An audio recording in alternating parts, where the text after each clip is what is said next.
Bonjour. Ça va? Écoutez, moi ça va. On vient de recevoir un vélo que j'ai demandé. Merci à mon partenaire Geekbuying pour la collab sur ce super modèle. C'est un modèle qui est déjà existant. La première version de ce modèle est déjà sortie il y a quelques temps de ça, déjà l'année dernière. Là, ils ont fait la version 2. Donc, on va voir ça ensemble. C'est parti. C'est livré sur palette. Le colis pèse 50 kg. Je décale ça et on se retrouve sur la zone.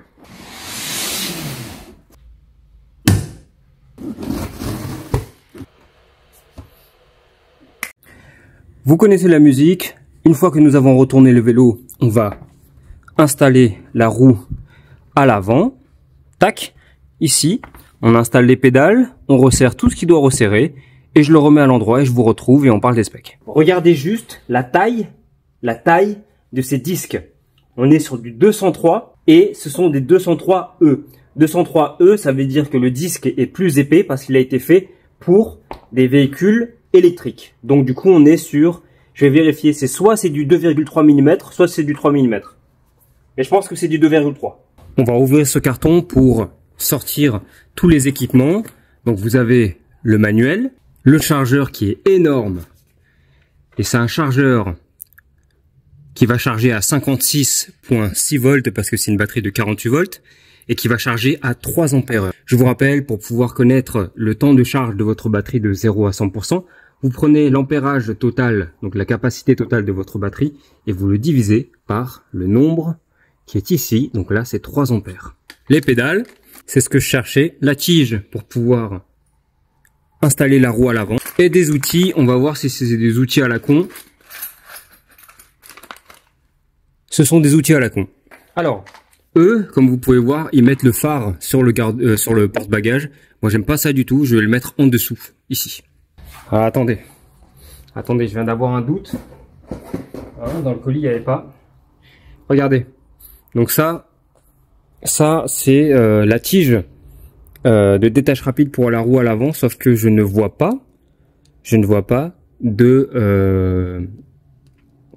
d'écrou de sécurité, vous savez, qui permettent de bloquer la roue à l'avant en plus. Alors par chance, il m'en restait 2, mais ça je vais faire remonter l'information juste après, de manière à ce que ils puissent prendre des mesures. Donc ça doit se présenter comme ça normalement, avec ceci qui vient s'enfoncer dans la fourche pour éviter que la roue ne se détache de la fourche. Voilà.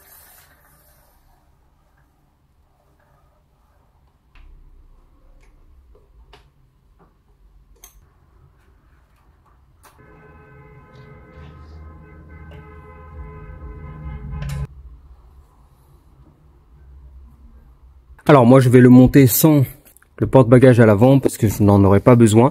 Les pattes de soudure sont super propres. C'est constant, c'est petit, c'est pas des grosses pattes. La peinture est magnifique, on est sur un noir mat. Il existe également en bleu, en vert et en gris. Et en noir. Ces pneus, on est sur des pneus Shaoyang. On se trouve sur un bon milieu de gamme sur ces pneus-là. Frein à disque 203 mm moped, donc c'est-à-dire renforcé en 2,3 mm d'épaisseur, en double piston, donc c'est-à-dire que c'est un piston qui va pousser et pousser. Un super gros phare et qui change un petit peu, voilà, hein, je trouve ça agréable d'avoir, plutôt que les phares ronds traditionnels. J'aime bien justement, j'apprécie le fait que Sembike essaye de se différencier comme ça parce qu'on est sur un cadre qui a été vu et revu et visité et revisité. C'est un cadre qui fonctionne très bien, hein, qui justement offre la possibilité de plein de customs. J'attendais justement de recevoir ce vélo parce que c'est lui qui va prendre les plus gros des customs. La selle est ultra confortable. De manière générale, le vélo respire quand même la qualité. Maintenant, on va passer sur le guidon. Je vais vous montrer un petit peu ce qui se passe. Alors, comme je le disais tout à l'heure, on est sur un display, c'est le Yeolin qu'on connaît bien. Je vous ai déjà fait pour le E26, notamment en français et en anglais, comment rentrer dans les paramètres dessus, etc. N'hésitez pas à aller voir la vidéo. On va changer ça, voilà. On va allumer les phares à l'avant, on va voir ce que ça donne.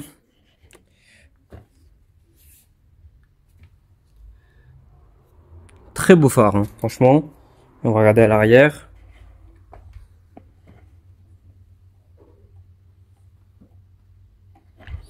fonction de coupure moteur, et ça allume le phare. Ok, les clignotants, ça en plein jour, je pense pas qu'on va voir grand chose. Klaxon, je déteste. Ça, par contre, j'aime beaucoup. Petite gâchette au pouce, qui, ma foi, a l'air vraiment sympa. Les freins à disque hydrauliques, ça fait longtemps que je les ai pas vus, ces modèles-là. Alors, je vais continuer. Vous savez très bien que sur la chaîne, on ne fait pas que de lire des fiches techniques. On essaye les vélos vraiment jusqu'au bout. Et on essaye d'avoir une review qui soit la plus complète possible pour que vous, qui cherchez des informations, vous puissiez avoir vraiment un avis qui soit le plus objectif et le plus complet possible. Savoir si oui ou non il correspondrait à vos attentes.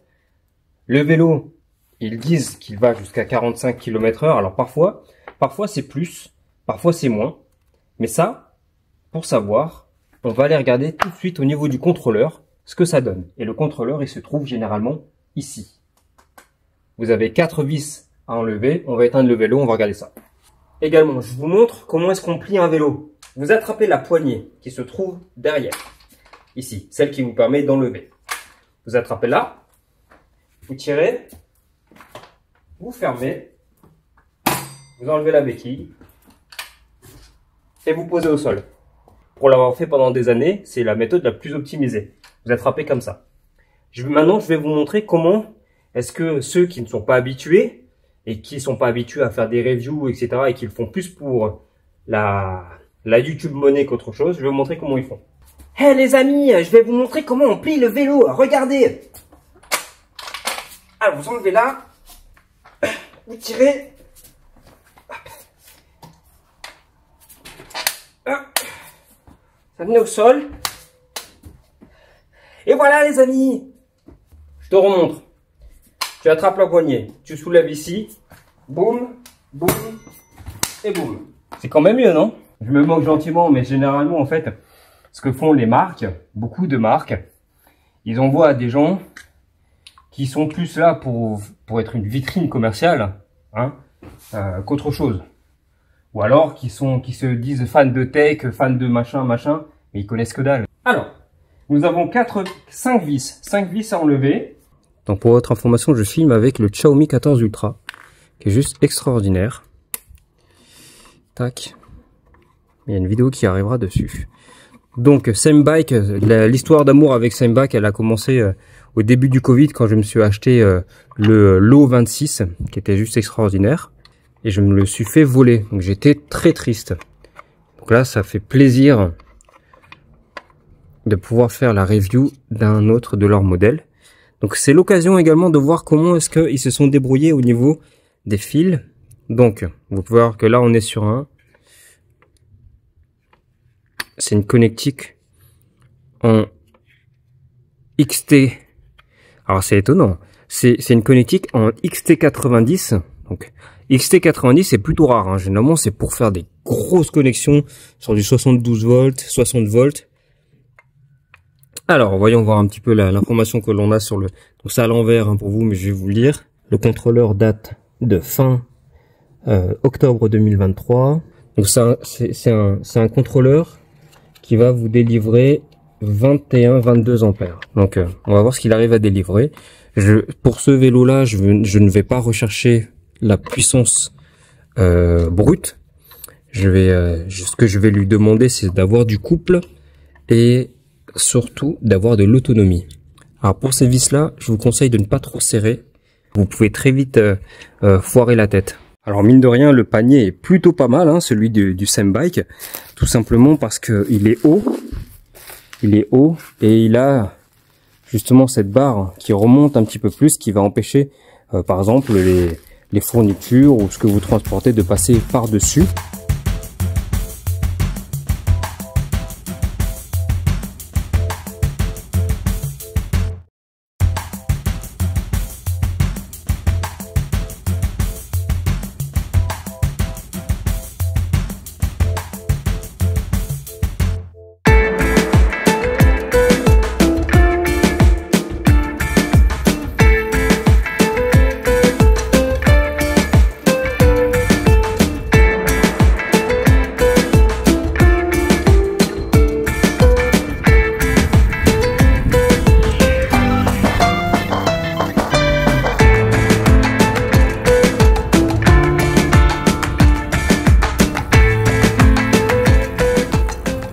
type de cadres se sont améliorés au fur et à mesure du temps, au fur et à mesure des années. Avant, on était sur un compartiment pour la batterie qui était beaucoup plus petit pour mettre des batteries de 8,4 ou de 10 ampères.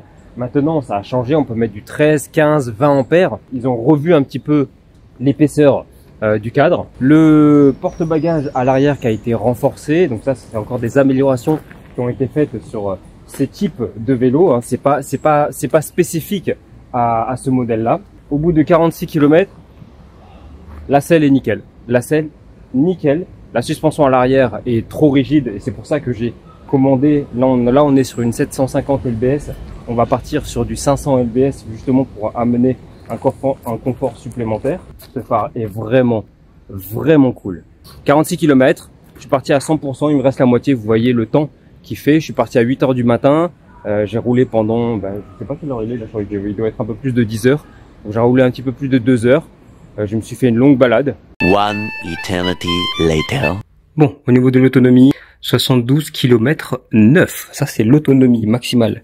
J'ai même pas pu tirer 73 km, tant pis. 1m74, 80 kg, température extérieure idéale, principalement sur du plat, très peu de dénivelé, assistance au pédalage, peu d'utilisation de la gâchette, et le mode utilisé était le mode 3 et 4, ce qui me permettait d'arriver sur entre 22 et 30 km/h, voilà, en moyenne. C'est ce que je faisais, j'alternais sur ces vitesses-là. Le test sur pavé. Bon, la fourche à l'avant, elle travaille très bien. La selle est extraordinaire. Je crois que c'est la meilleure selle sur les derniers vélos que j'ai essayé. C'est la meilleure selle que j'ai pu tester. Vraiment très confortable. Vraiment très confortable. Et en plus, elle pallie à cette rigidité que nous avons sur la suspension en 750 LBS.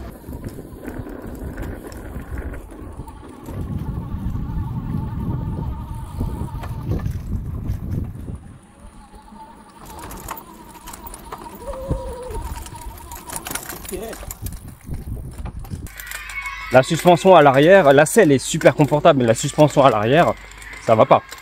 La suspension à l'arrière est vraiment trop rigide, notamment pour ce type de vélo, pas pour cette suspension en direct. Si on était sur un bras articulé supplémentaire, bon je dis pas, mais là, il faut qu'on change la suspension. Hop là. Là vous pouvez voir, nous sommes sur une côte. J'utilise l'assistance au pédalage, je suis sur le deuxième plateau. C'est réactif. Et ça c'est agréable. Hein. Et oui, si vous jouez avec les vitesses, vous avez l'assistance qui va se... Ah, aucun problème hein, pour jouer avec l'assistance. Très bien. Vitesse 1, danseuse. Nickel. Nickel. Donc en fait, pour les tests de vitesse max, maintenant je vais regarder en combien de secondes j'arrive à atteindre une certaine vitesse et à partir de quand, à partir de cette vitesse, combien de temps met le vélo pour atteindre sa vitesse max. 3, 2, 1, c'est parti. Donc là, ok, donc c'est plutôt 38-39 km/h la vitesse facile. Et là, «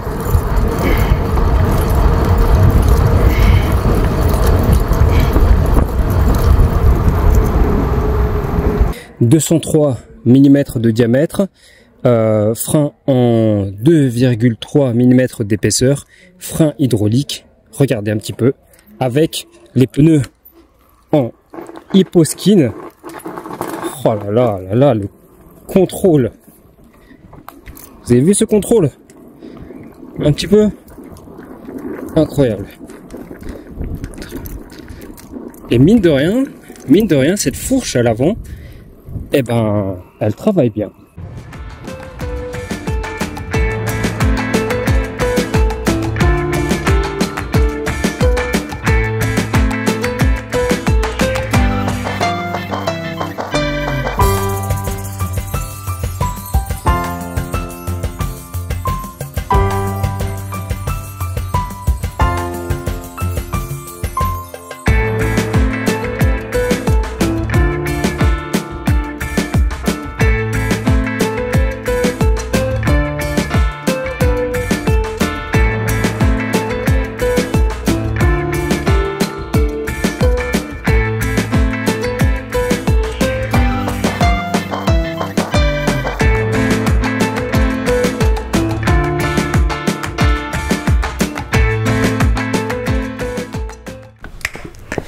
Allez, c'est l'heure de la conclusion.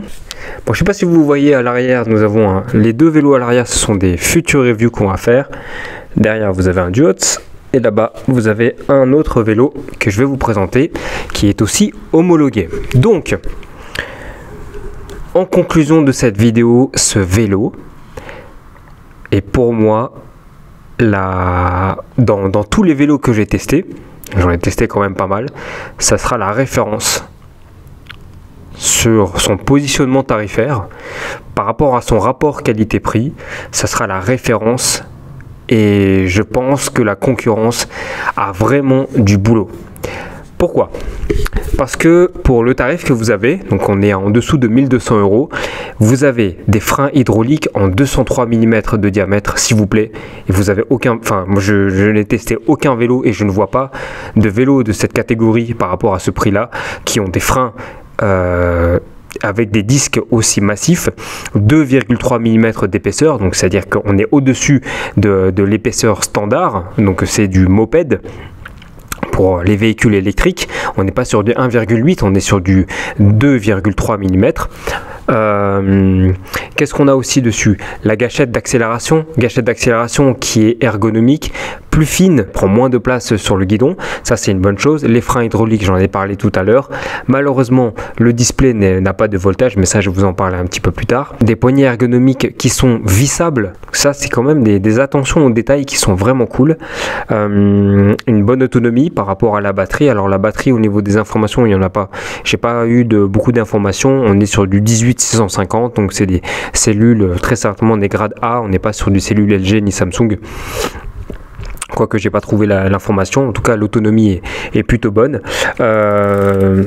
Des pneus Shaoyang en Hyposkin, on n'est pas sur du Shaoyang standard. Là aussi, en fait, c'est vraiment cette recherche d'aller au-delà.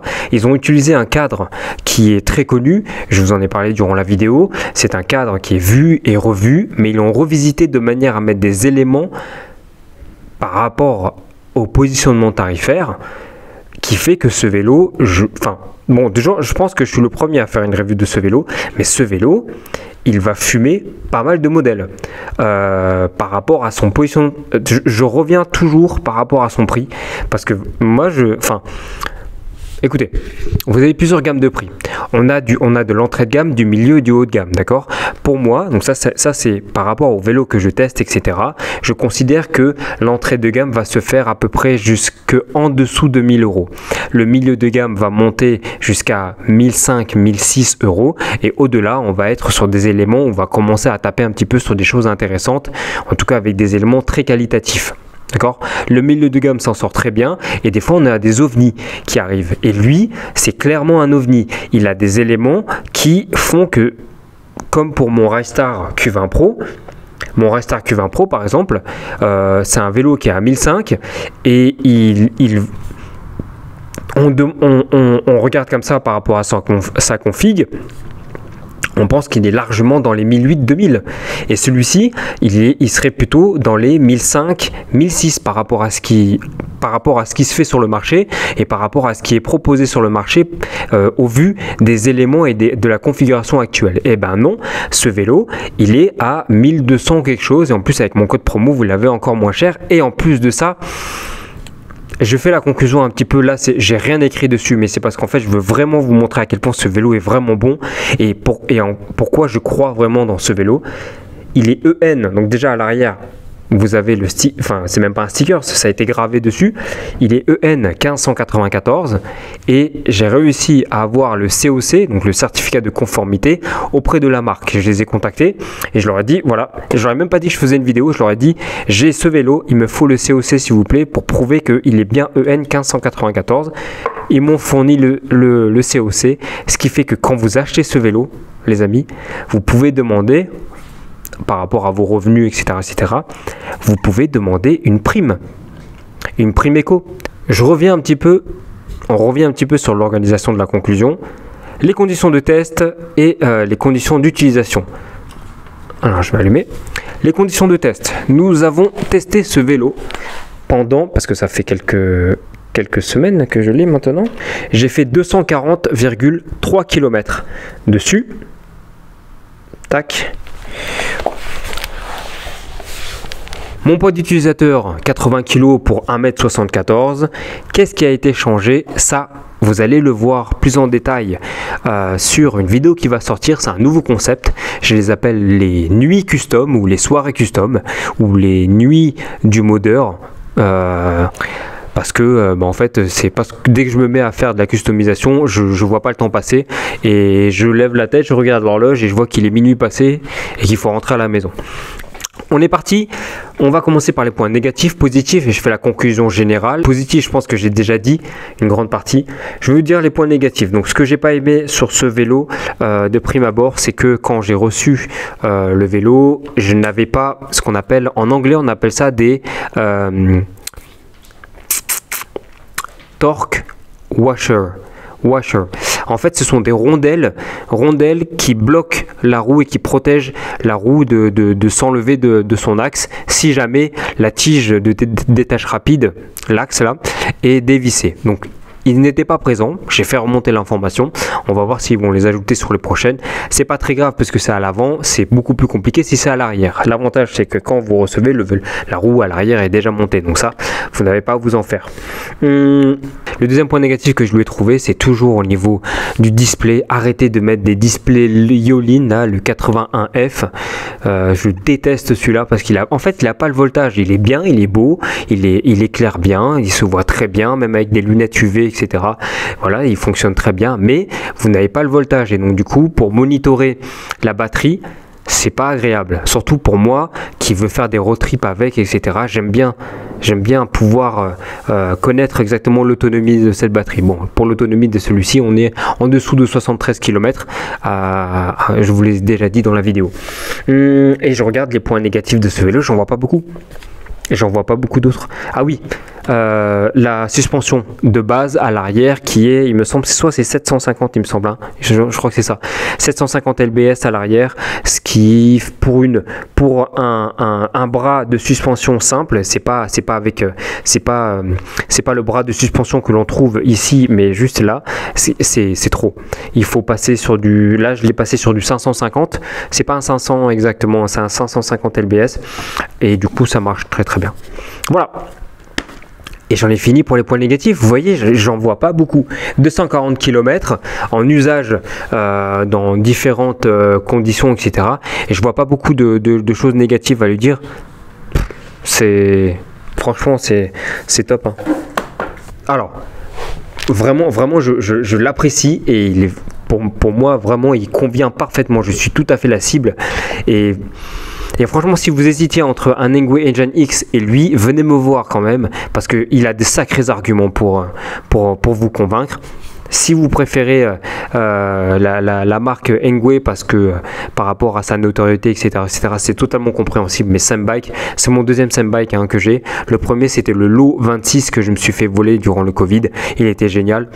Là, celui-ci, franchement, il est extraordinaire. Par contre, j'ai vu que Sembike ont sorti un autre modèle. Je suis allé regarder les specs. On est sur le même prix, mais l'autre modèle qui vient de sortir est moins bien. Donc, restez sur celui-là. Franchement, il est validé. Hein. Il est validé à 100%. Donc voilà, c'est mon avis d'utilisateur. 240 km d'autonomie. Vous allez continuer à le voir parce que je vais rouler avec. Celui-ci, vous allez avoir un retour d'utilisateur avec. Donc voilà, c'était la fin de cette vidéo. Si vous voulez soutenir la chaîne, allez-y. Allez-y, faites-vous plaisir. Si vous cherchez un vélo vraiment qui soit homologué, qui ait du style, que vous pouvez customiser parce que c'est une excellente base de custom. Vous allez voir sur les soirées custom ce que j'ai fait avec, comme vous pouvez voir là. Qui est des éléments de qualité avec un système de sécurité grâce à des freins hydrauliques en 203 mm, double piston. Voilà, c'est le vélo sur lequel vous pouvez investir et je pense que vous en serez très content. Quant à moi, je vous dis à très bientôt. Prenez soin de vous, roulez prudemment et toujours levé. Toujours levé. Et un dernier petit mot, on salue encore notre ami Romain de la chaîne Zero Rider en lui souhaitant le meilleur rétablissement possible. Oui, je vais inclure cette phrase jusqu'à qu'il aille beaucoup mieux, parce qu'on se soutient.